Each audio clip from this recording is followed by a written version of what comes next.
Cukupkah emas 1 kilogram ini sebagai dana persaraan? Jom kita kira sama-sama. 5 tahun yang lepas, gold bar 1 kilogram ini bernilai sekitar RM278,216. Dan pada hari ini, harga 1 kilogram ini adalah sekitar RM490,073. Bermakna harga 1 kilogram emas ini telah memberikan anda keuntungan sebanyak RM211,857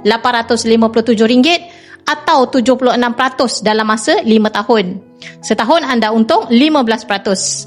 Sekiranya anda bersara pada hari ini pada usia 55 tahun dan memerlukan perbelanjaan sebanyak RM3,000 setahun, emas 1 kilogram ini akan menyara anda untuk tempoh 166 bulan ataupun 13 tahun, iaitu sehingga usia anda 68 tahun.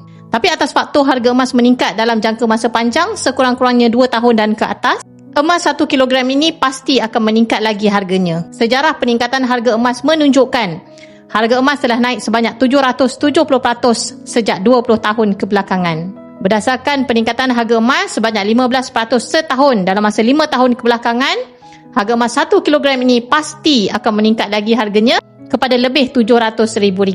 Jadi emas 1 kilogram ini amat sesuai bagi golongan pesara yang nak alihkan duit persaraan simpanan KWSP sebanyak RM500,000 untuk menikmati keuntungan daripada kenaikan harga emas.